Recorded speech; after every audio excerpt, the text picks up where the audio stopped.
Which is a very wonderful segment that is hosted by a very talented journalist. So we want to bring up to the stage Emmy Award-winning journalist, Miss Kendra Mazeke.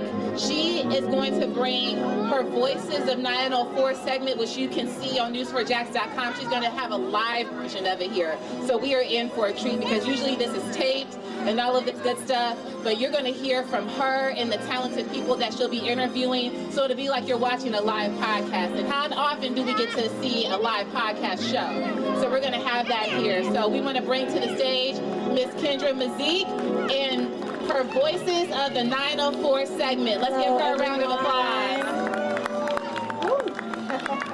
Bear with me, but hi everyone, like she said, my name is Kendra Mazeke. I'm the creator and host of Voices of 904, which everyone calls it like a podcast, digital series, basically highlighting the different voices, change makers, and different people, everyday people who are working behind the scenes to really transform Jacksonville's identity and its cultural identity. So today we're going to talk to some phenomenal community leaders who know all about Black history, especially the stories that are relevant to this sacred neighborhood, LaVilla. So I'm going to introduce Ms. Hazel Gillis. She is the president of the James Weldon Johnson branch of ASLA, which is the Association for the Study of African American Life and History. Hi, welcome. Thank you for being here. You look so cute.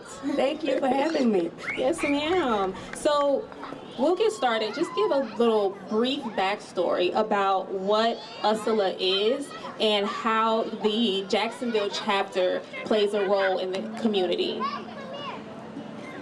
James Weldon Johnson branch of the Association for the Study of African American Life and History was started in 1995. The Association for the Study of African American Life and History is out of Washington, D.C., and it was started in 1915 by Dr. Carter G. Woodson and several other activists. Yes. Okay, and Carter G. Woodson, he is known as the father of Black history. Father of Black history, yes. And so this month is a monumental month, not only just to recognize Black History Month, but just for the milestone that ASLA has reached, which is that 100-year, we're looking at a century of Black History Month celebrations. Tell me, why is that important to acknowledge? It is so very important to acknowledge because we must document our history, and that's why Dr. Carter G. Woodson started Negro History Week in 1926, so that we could document the history because mainstream America was not teaching us our history, right. So we have to do it ourselves, and that's why we have proclaimed that February is Black History Month. Yes. We don't need anyone else to proclaim it, but we proclaim it to be Black History Month, and we celebrate Black history 365 days a year. Yes, now I was actually going to ask you, what do you say to the people who say, like, you know, Black History Month isn't as relevant and prevalent as it should be because they celebrate Black History 365, but it's still very important that we have this recognition every year, right? It is very important because we do not want our history to be erased. And if we don't continue to tell our history, document our history, research it, preserve it, then we will lose it. And as most of you know, that's a problem, as it was during the time when Dr. Carter G. Woodson started the association, that we still have the same problems today. And we try to teach Black history 365 days a year. It's so important. And I must say that what we have done, you haven't asked me, but one of the things we have done, we started a Freedom School where we teach Black history on Saturdays from 11:30 to 1 at Mount Sinai Missionary Baptist Church. It's open to students from grades 3 through 12. We welcome their parents and adults to attend with us. I love that. Is there any other initiatives or programmings that the chapter does as well? Well, we have a monthly program. We meet every month on the fourth Saturday of every month, except for July and August, where we have speakers. We teach Black history, we present Black history, and the public is invited to join us. It's at 1015 at Jacksonville Urban League, 903 West Union Street, Jacksonville. Okay, so if anyone is looking to get involved with the chapter, how can they get involved? How can they get in touch? Well, first of all, I'll give you my telephone number because I don't have that many cards, but it's 904-472-9023. Or you can go to James Weldon Johnson branch of Asala. The information is online. We on Facebook, so you can find us if you just put James Weldon Johnson branch of Asala or James Weldon Johnson branch. Okay, and you're the president of the branch, so how long have you been in that role, and what made you want to step up in leadership in that way? I've been the president, I think, since 2019 or 2020. Anyway, I've been the reason I stepped up is because I love history, and I wanted to play a role in making sure we continue to have our monthly meetings, educate the public, and it's just history is what I love. So. Okay, so what draws you into that? I want to get into that a little bit. Like, you love history. What aspects of history really captivates you? The historical facts. Learning about Jacksonville history is continuing. So I'm still learning too. Okay. But that's why we research, because we don't know all the answers, and I don't know all the historical figures, but we learn history, and it's something that we love to do.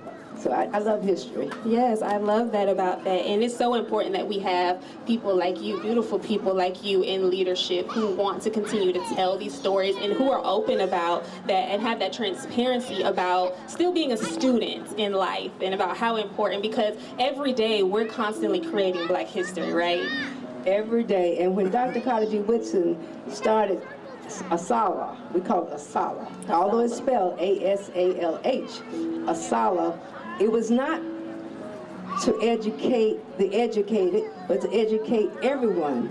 It was not for necessarily intellectuals, but the everyday person, you know. Yes. So you don't have to be a college graduate or a college person, everyday person. We need to know our history, and we have to continue to document our history so that we will know our history. Yes, ma'am. I love that. Well, is there anything else that you would like to leave the audience that we have not spoken about? Any messages, anything? The main message I would leave to you is know your history. You have ancestors who have gone on, have taken the history with them. Start to document your history now. And it's so important, because if you do not document it, some of your history will be lost. And we just have to continue to do that. So document your history, know your family history more. That's so important. Yes, I think that's a task that everyone, at least some people in the audience, I hope, are proud to take on today. In true Voices of the 904 fashion, we usually end all of our interviews with a little game. So I just have one fill-in-the-blank question. So basically, I'll read it and you'll fill in the blank. But you have 5 seconds to answer, okay?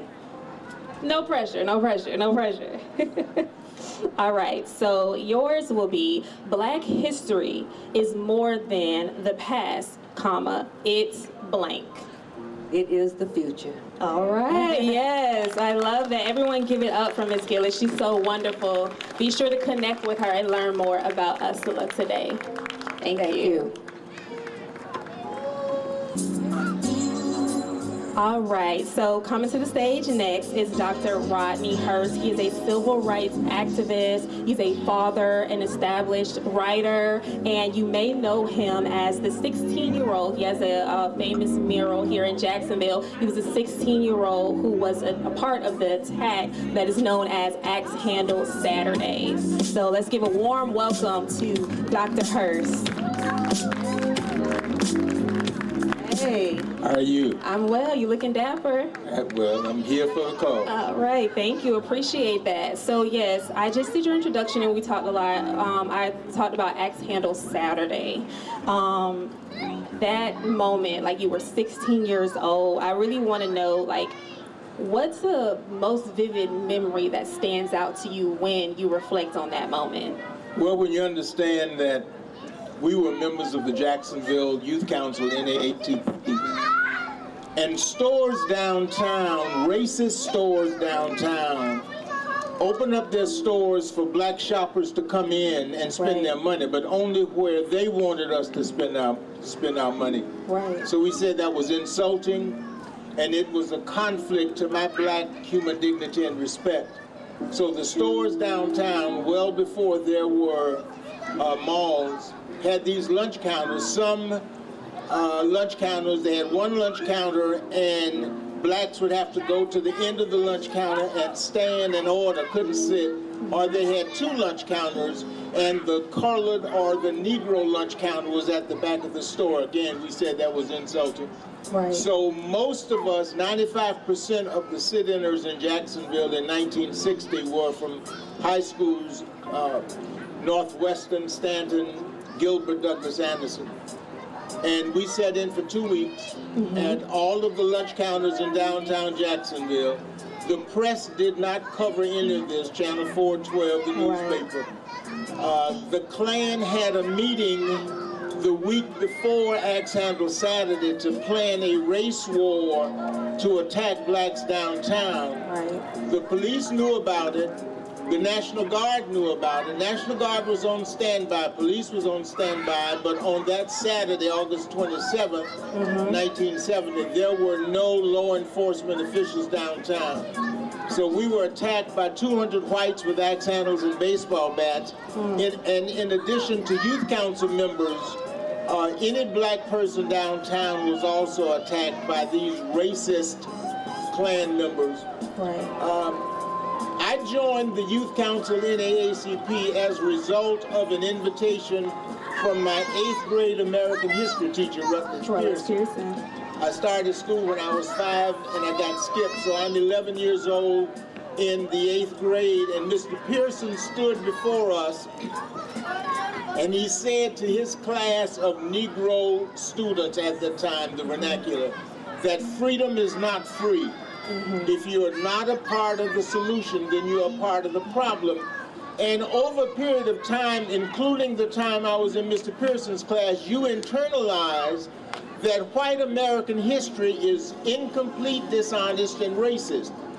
I don't know why in the annals of teaching you expect white folk who kidnapped us from and our ancestors from Africa to tell the story about what they did. That's why they have banned black history and black history books, because they don't want the story told, which is what black history would do, and that's tell the story about racist white history.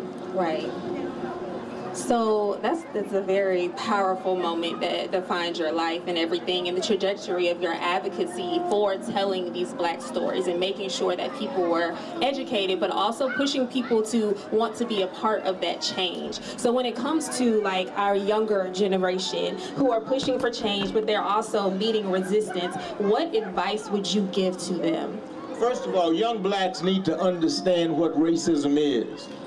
Racism is power and control. When you're in a position that you can exert your social, financial, and political control over me because you have the numbers to do so, which is why blacks cannot be racist. And at the same time, we need to understand that even though our ancestors were kidnapped from the fatherland Africa, that white folk did not give us anything. Not only did our ancestors make this country obscenely wealthy, when we were finally released from chains after making them obscenely wealthy, they released us, if you will, after the war between the enemy government, the Confederacy, and the United States of America. They said we were free. No money, no property, no land. So here we are who have been in chains for more than 300 years, and you tell us that you are free, but you are responsible for my being in chains. Understand that slavery was condoned by the American government. Every state in the Union impacted slavery. Every white religious denomination supported slavery. So it was not just something that happened in the South. There were slaves in New York. There were slaves up and down the East Coast. There were slaves in Ivy League colleges and universities. So the first thing that young folk need to do, especially black young folk who have led every civil rights movement in this country, we have to understand our history. Yes. We have to understand that the history of black folk is the history of America, because we helped develop this country. And in developing this country, we did things and have done things and taught white folk things that white folk don't want to put in the history books.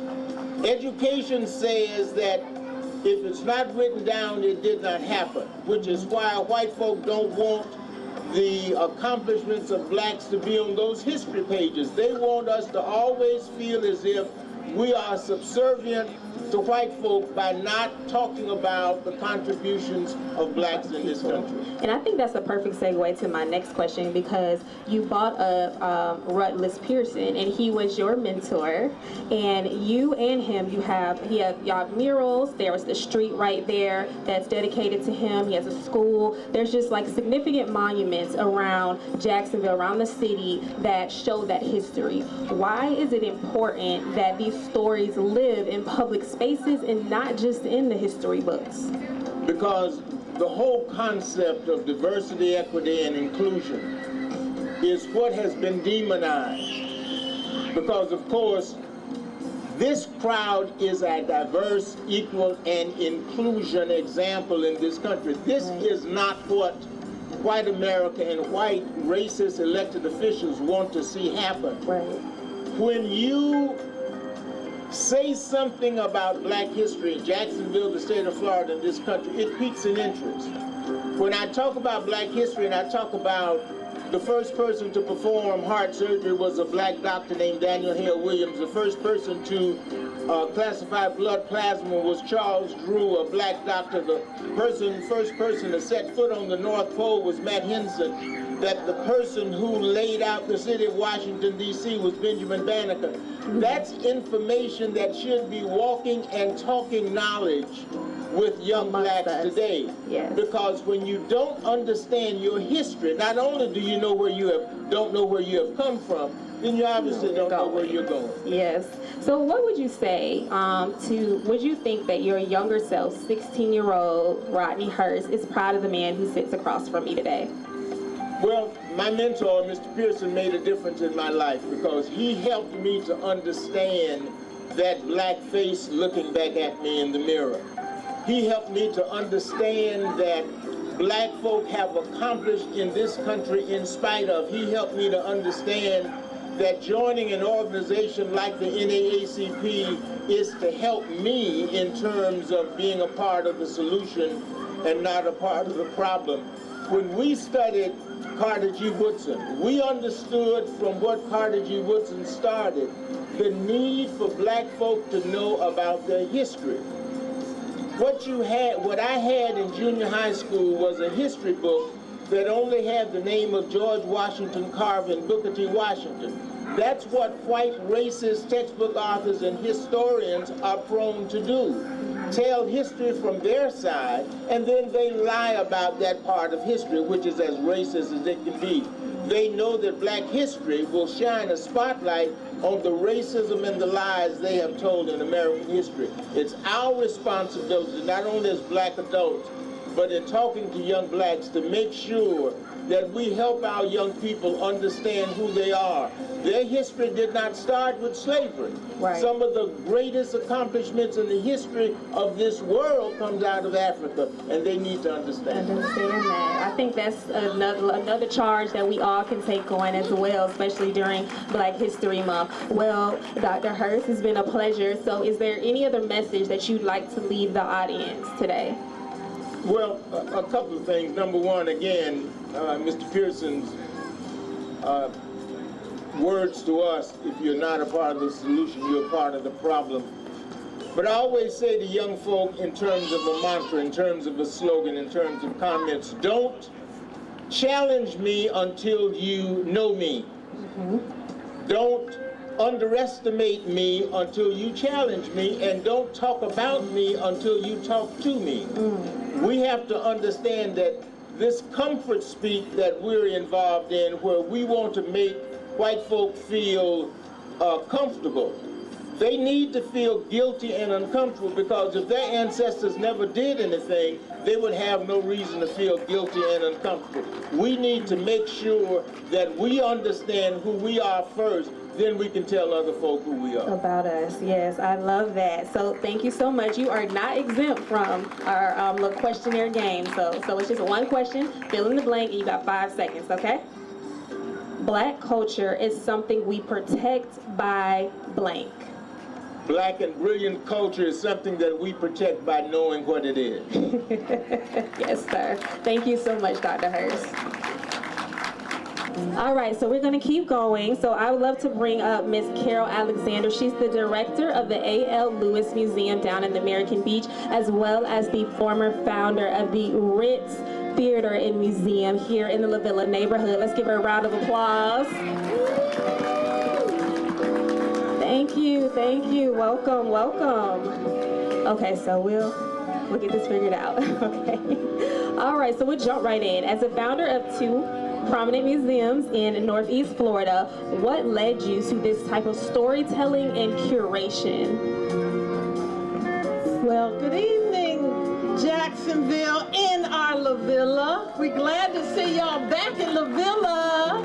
Okay, your question is just this. What led me to that?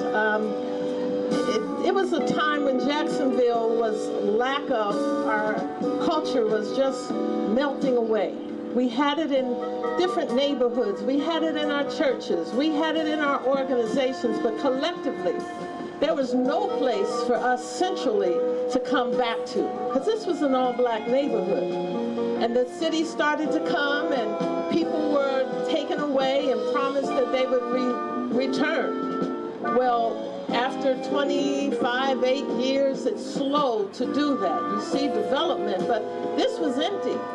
But this community had so much culture, so many businesses, so many educational institutions, so many churches, and so many of us. And at that point, the city was talking about what to do with the Ritz downtown. And they were initially going to tear it down. A group had it, and they were trying to restore it. And when voices begin to talk, politics and money respond. And that's how the community responded to bring the Ritz back open. And now we see a lot of development, but it's not all of us. That's why your presence is important. We're back. We got a mic. Oh, we're back rolling? Okay, we're back rolling. All right. I love that. So, are we back rolling? Okay. Okay, so the LaVilla neighborhood was once known as the Harlem of the South.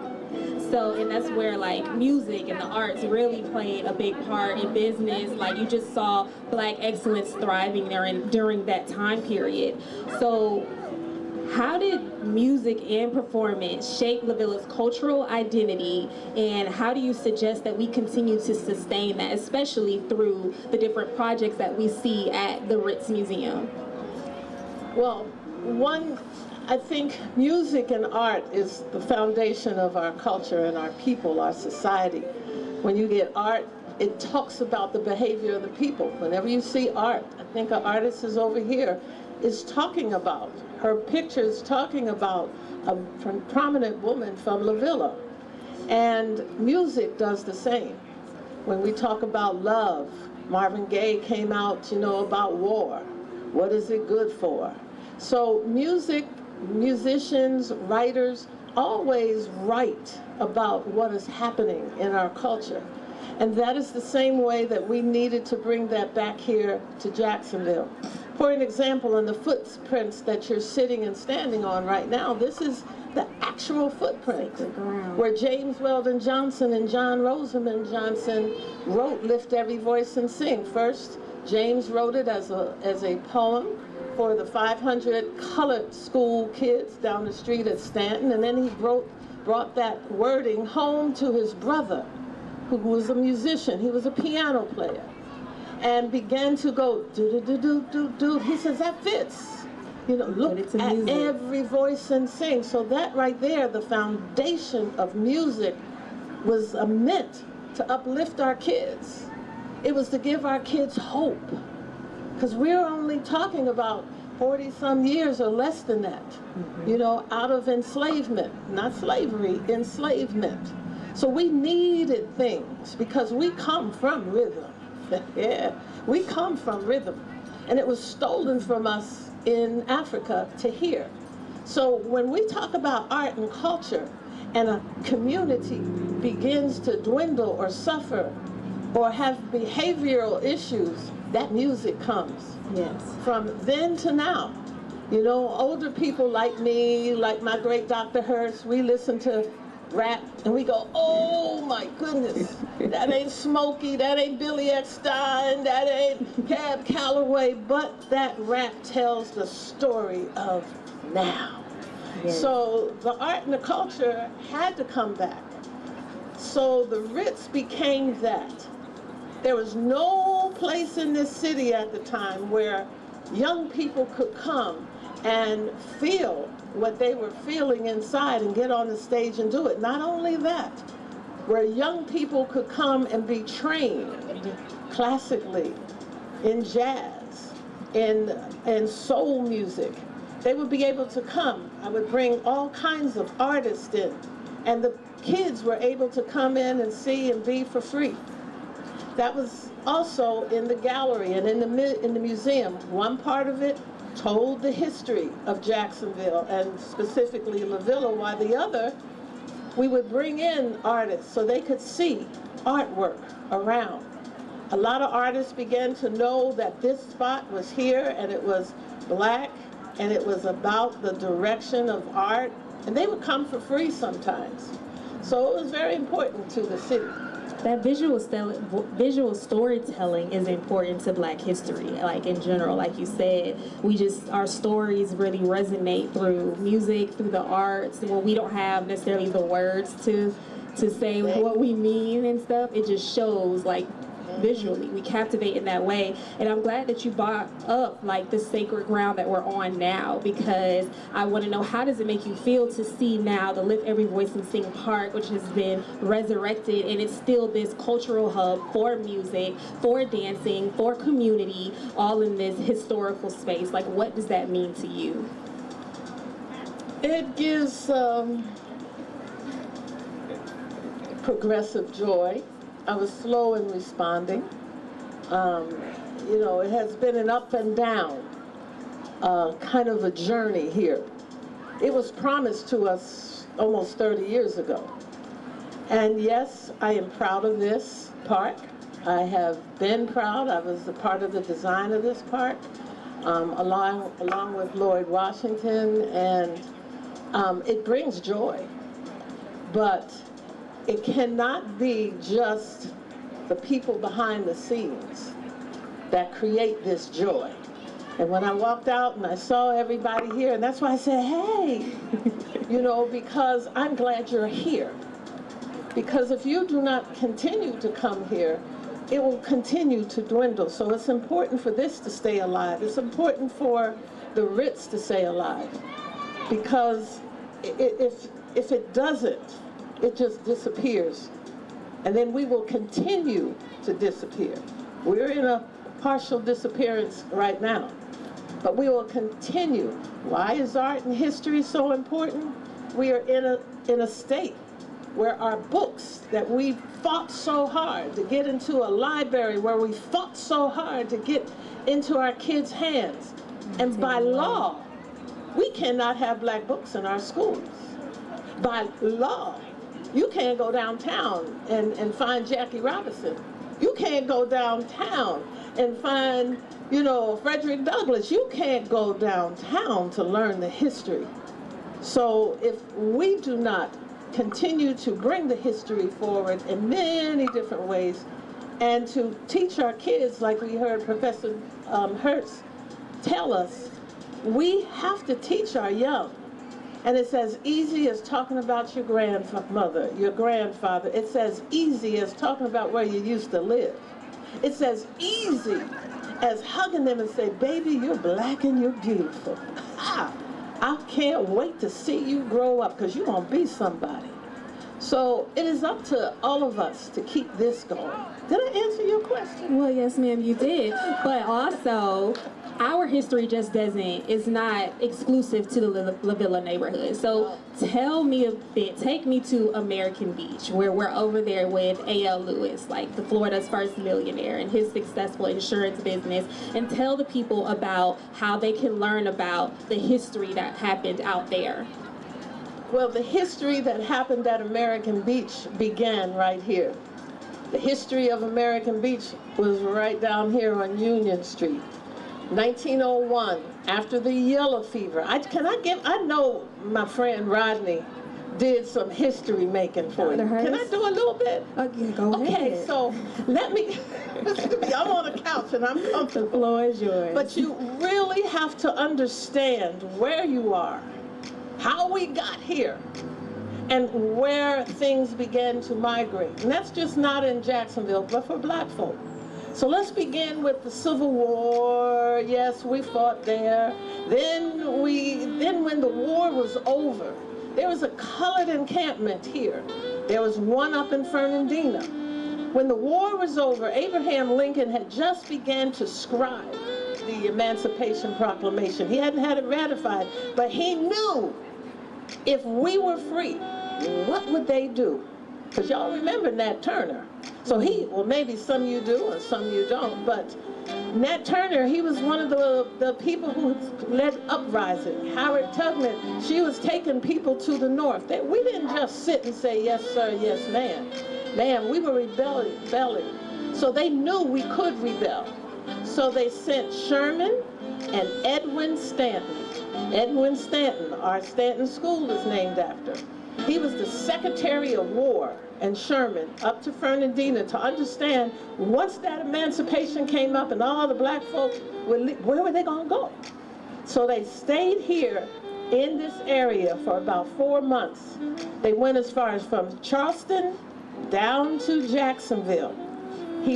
Sherman wrote the Special Order 15 that said when the enslaved people are free, they must be given 40 acres and an animal. We've all learned about 40 acres and a mule. And they had to start anew. That was supposed to go along the south. So your question is, what about up at American Beach? What happened with that 40 acres and a mule? 40 acres was on the Harrison Plantation. When you go straight up Heckscher Drive, you leave Jacksonville, that bridge, it was all a plantation. And that 40 acres, which is now what you all call the Omni, was all black folk from 1865 to 1975, when they began to come and take the land. Well, fast forward, all of our beaches were segregated. We had Manhattan Beach, was down in Mayport. They ended up burning that down. The Afro had started in 1901, and they created the Afro-American Industrial and Benefit Association. We weren't even called Afro-American at that time. So as soon as they began the company downtown on Union Street, this whole area burnt down. Everything. You don't see any old buildings here. So the black folk began to get together. LaVilla had annexed into Jacksonville and wanted to start a new life. After everything burnt down, white people ran, and black folk continued to keep this city and this area going. Thriving. So when the people died, and they were kept going, and then when the white folk came back, they were, Reconstruction, your history. But back to why we're at American Beach. That Afro-American Industrial and Benefit Association, 7 men that started at Bethel. One of the 7 was A.L. Lewis. They kept it going during the fire. The lady, she's doing the picture over here, Eartha M.M. White, ran up against the fire, got the files from that newly started company, and began to help black people bury their loved ones, take care of the sick. And they started in 1901 and grew to include a pension bureau that A.L. Lewis started, but the beaches were segregated. And they would bring the Jacksonville employees up to Franklintown.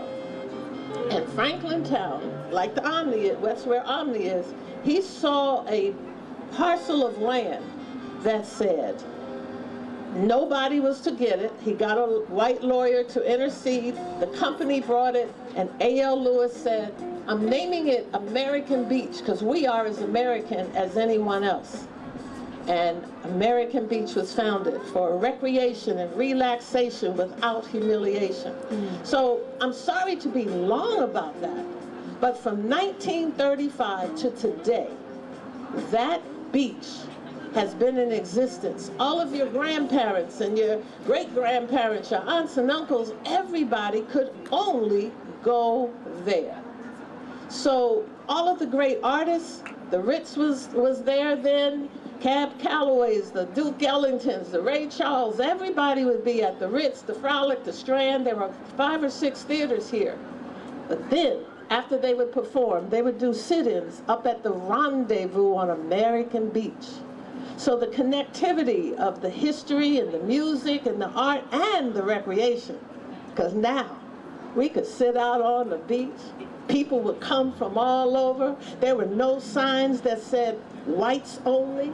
This was a space for us. We had a place for us to jump up and down in the waves. Yes. But you know, Hazel, you know you couldn't swim.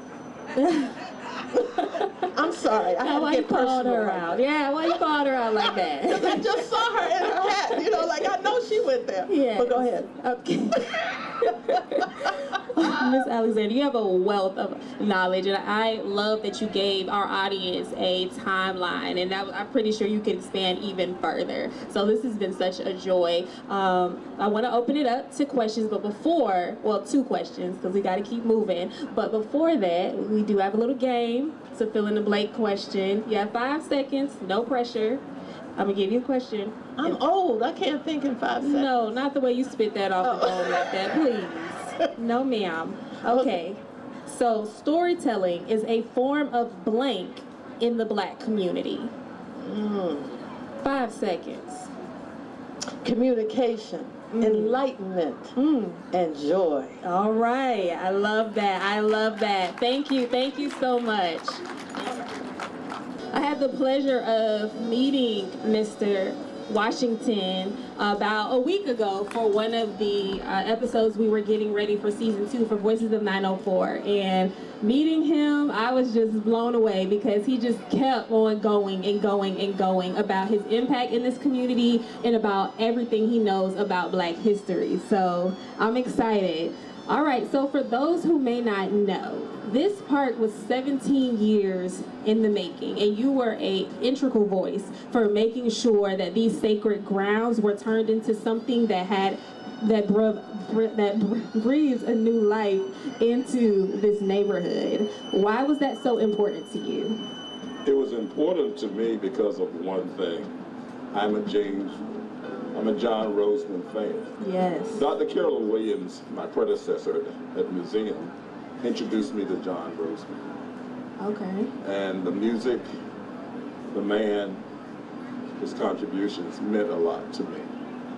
And so the more I learned about him, the more interested I got into the whole piece. Then we found out that nobody knew where he lived. That goes back to when I was graduating from James Weldon Johnson, and my English lit teacher introduced me to a poem. It said, "Lift every voice and sing." That hymn. And he said it was written by a person who was a product of Jacksonville. So I go, okay, after the class is over, I went, well, he's from here, where? So you were shocked. You had to learn that yourself too. I had to learn that nobody really knew. I had to learn that LaVilla was annexed into Jacksonville. It had its own government. It was an elected government, mayors, the whole 9 yards. So, but we were annexed into Jacksonville. Wow. So that's one reason we didn't know what it was. About it, yes. This is the birthplace of the Johnson brothers. Yes. Yes. If on the other side of the house is the actual house. where is the actual birthplace where they were born. This is a shotgun house. We used that for an homage because if you notice at night the lights come on, the steam comes on. Yeah. We didn't want that just sitting out in the middle of nowhere. So the opportunity came of getting one of these houses, so we used it. Yes. So a lot of people were upset. Well, that's not the Johnson. We never said that was the Johnson's home. I think you made that clear. You made that perfectly clear. If you read some of the markers around, it tells you all where their home and the type of home they live in. Okay. Yes, sir. And what other aspects did you want to make sure were in this park when you were a part of those conversations? The main thing I wanted was I had to get away from the original park was 100 by 100 with 3 markers on it. I wanted it bigger than that. Yes. Definitely bigger than that. Yes, sir. So the opportunity came where we can get the rest of this block. And so we went after it. In the process of revitalization of LaVilla, I was told one thing, there would never be a park in it. Okay. So clearly they were wrong? Well, the thing is you have to keep pushing. Okay. You have to not accept what you were told. So eventually, after 3 years, after keeping meeting after meeting, and every time we went to a meeting, we brought it up about the park. Then I had a friend of mine named Steve Wells who did a video for us. So now we have a production.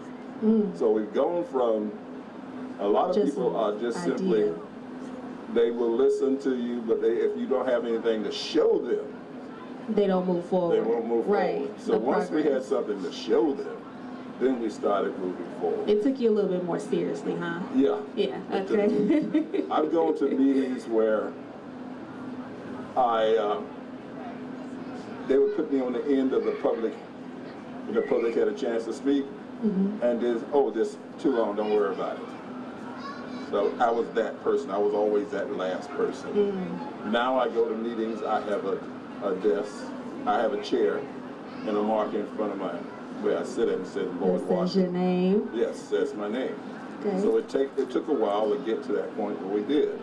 But we also got into the original drawings of the revitalization of LaVilla. So we're now at a point where, whoa, we never thought we would be. I love that. I love that. And what point does that look like? It looks strange. That's strange. Okay. Because all these times we've been told this was their original plans was to have a 7 by 7 foot piece with a little statue on it that said that was James Weldon Johnson. That was gonna be it. That was gonna be just it. like a little recognition. No, that was gonna be the recognition for it. So again, we said no. So speak to that resistance, because I think that is a huge part of anyone's plight in life, is you're gonna have naysayers. So speak to that, encourage people who might be trying to change something or really just press for a difference, but they're meeting that resistance and they're feeling a little beaten down. I was a little different. Okay. Because during the same time I was president of Grand Park Community Association. We had a joke when that first day I became president of Grand Park. It rained. I stood on the corner of Kings Road and Division, and the only thing that wasn't underwater was part of the fire station and Emmanuel Baptist State. Wow. So the thing said, they had a joke that said at that time, when it rains, they passed out scuba gear and umbrellas and boats. So that was my first thing to do. So I was too stubborn to turn it loose. When I left Grand Park, we had $40 million worth of drainage projects, and Grand Park no longer goes underwater. Right. So like I said, my thing was I was just stubborn. I wouldn't turn, once I got my mind set on something, I went there. And I had learned who I needed to talk to, where to go. And I had one advantage over everybody. I worked at night. The reason I said that was an advantage because a lot of these meetings they had was during the day. So when the meeting was there, I was there. I was able to be there. It just worked out. It just worked out that way. Yes, just like this park worked out. Yes, it all came together. Yes, sir. But I have this thing. I read and came across this song that says, "Come walk with me." And I learned, and I ended up having people that I never thought would come walk with me and actually walk with me. Lisa Ransom, for example. Lisa was the person who found the actual place where the Johnson brothers was. She did all the paperwork. Wow. She worked in the zoning department. So having that community, having those people that are rallying up for your purpose as well. And I met Tony Allegretti, Senator Tony Hill. I started having a lot of people walking with me and listening to me. And that's what you need to do. You can't do it by yourself. Yes, yes. Tell the audience, repeat that to the audience again. Somebody needs to hear that. You can't do it by yourself. You need people to help you. You need people.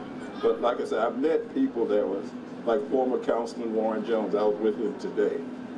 He was another one. We talked with Warren at a city council meeting at the end, and 3 weeks later, I was getting a call at a meeting in his office from his administrative assistant, Rupert Wells. Okay. And Rupert said, "Lord, we're going to have a meeting and you need to be here." So they want you in these spaces now. And they want me in these spaces. We have a tendency of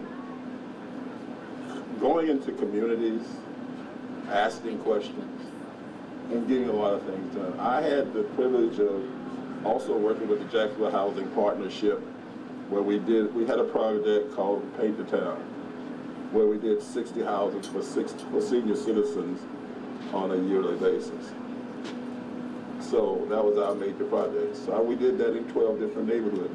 So I had an impact in a lot of neighborhoods, but I still had this thing in the back of my mind. Senator Hill knocked on the door and said, "Hey, you got something going?" And then we sat and talked about the Lift Every Voice in St. Clair. I love that. With his help, it's really moved forward. I had the privilege of testifying at the House Committee in D.C. on behalf of making the Lift Every Voice and Sing song as our national hymn. Wow. When we got there, and I told him we did something. He asked, "How did you keep the community involved?" I said, "Because we did something a little different. With Senator Hill's help, we had Headwaters Marching Band, LaVilla Mass Choir, and several dignitaries. Music and arts again. We had several dignitaries, but we ended up with 300 people here on this site singing Lift Every Voice and Sing. Wow, that's powerful. So it works, but you can't do it by yourself. Yes, galvanizing, yes. You have to end up working with people, talking with people. And I just finished talking to a couple before I came up here.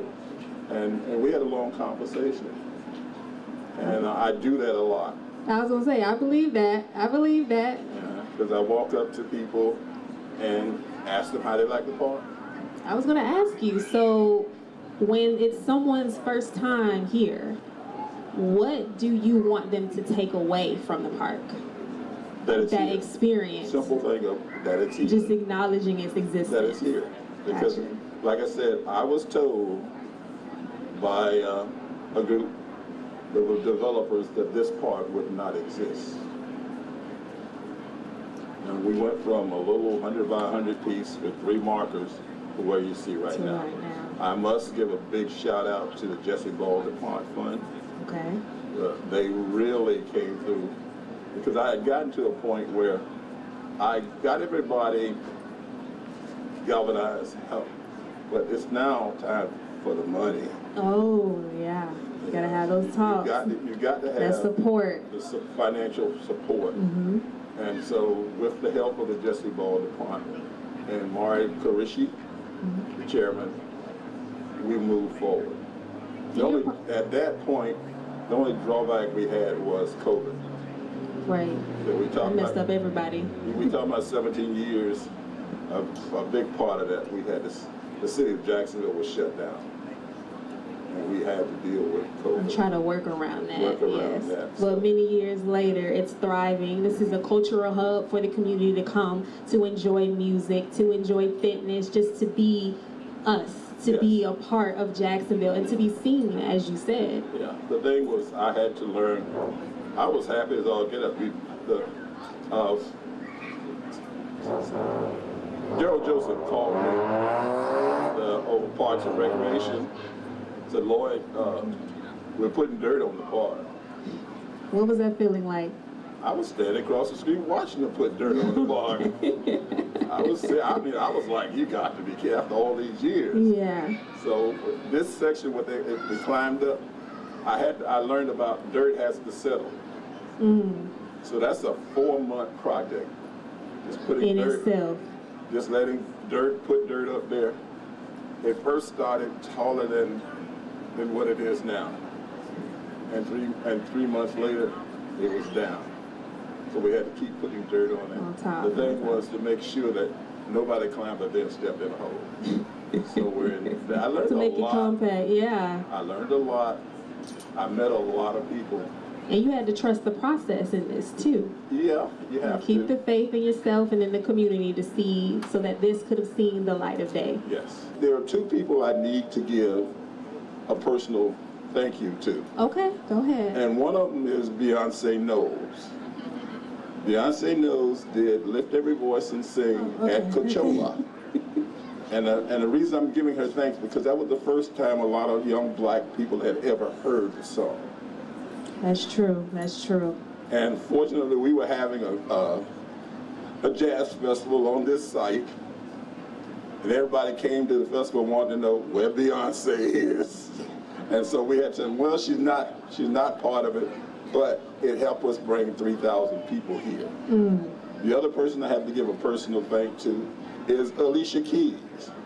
When her song came out, again, when we went up to almost 3,000 people. So we now have young black people hearing the song, knowing the song, and it's all about staying together. And like I said, I like to say a song I've recently run into myself is Come Walk With Me. Because we're not finished yet. I have another project which I'm working on, and I think you all will be happy with it. All right, so. Okay, Mr. Washington, just last, really quick before I let you go, we wrap this segment up. Thank you all for tuning in. You have 5 seconds. You're going to fill in the blank. It's just a little game that we play, okay? So, neighborhoods like LaVilla remind us to blank. 5 seconds. Study. Study. Learn our history. Learn our history. All right. All right. Everyone give it all of our guests a round of applause today. Thank you so much for tuning in with Voices of 904, our first live show. If you want to stay connected, we do have season 2 coming out sometime in March. You can find us at news4jax.com/Voices of 904 or on Instagram at Voices of 904 as well. So thank you all again, and I hope y'all continue to enjoy.